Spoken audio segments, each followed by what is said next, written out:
l'heure l'ENCA, Oui. pour notre grande gagnante des Césars. Oui. Il y a deux autres principales écoles qui attirent les étudiants de toute la France ici. Il y a l'ESI, Oui. pour la BD et l'illustration, Tout à fait. et l'ENJMIN. L'ENJMIN, qui est l'École nationale du jeu vidéo et des médias interactifs. Oui. C'est un peu la voie royale pour les diplômés, finalement, d'être Oui. passés par ces grandes écoles. Oui, ce sont trois écoles qui sont vraiment reconnues par le monde professionnel. Mhm. C'est-à-dire que quand vous parlez d'animation à des producteurs, vous leur demandez quelles sont les écoles référentes, l'MK arrive vite. L'ENJMIN arrive aussi comme évidemment l'école référente. C'est vraiment l'école reconnue par tout le monde du jeu vidéo. Et c'est le cas aussi pour l'ESI en tant qu'école dédiée à la bande dessinée.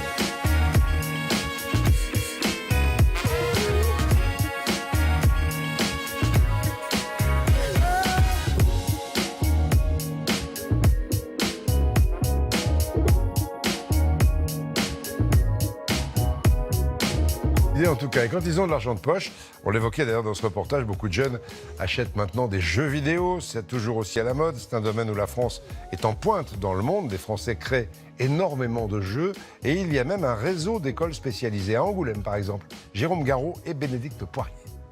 Des studios à la pointe de la technologie dans une ancienne papeterie d'Angoulême, la plus prestigieuse école publique française. Des cours académiques avec de l'histoire, enfin l'histoire du jeu vidéo bien sûr, de l'anglais et du travail en équipe. Yo, tu pourrais essayer avec d'autres couleurs peut-être pour changer un peu du stéréotype orange. Il n'y avait pas d'école de jeux vidéo à l'époque, sauf peut-être une école au Japon. On a fait un tour d'Europe des studios de jeux. On s'est vu que le modèle qui se rapprochait le plus, c'était le cinéma. Et donc on s'est inspiré de ce qui se fait dans les écoles de cinéma pour créer le modèle pédagogique.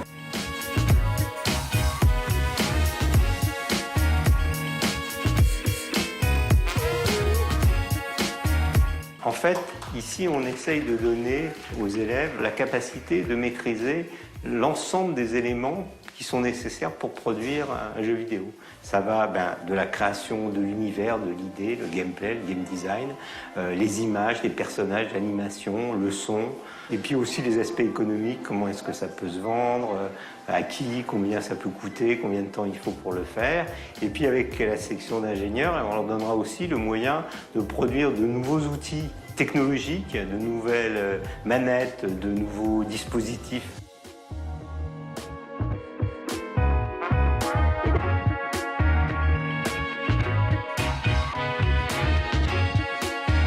On ne joue pas, on fait jouer. L'ENJMIN est une école publique française entièrement consacrée aux jeux vidéo et aux médias interactifs numériques. Elle a été fondée en 2001. Ce qu'on recherche, c'est des gens motivés, passionnés et qui peuvent apporter quelque chose de nouveau, voilà, qui ne refassent pas les mêmes jeux vidéo qu'on a déjà vus. C'est vraiment de la créativité et de la nouveauté.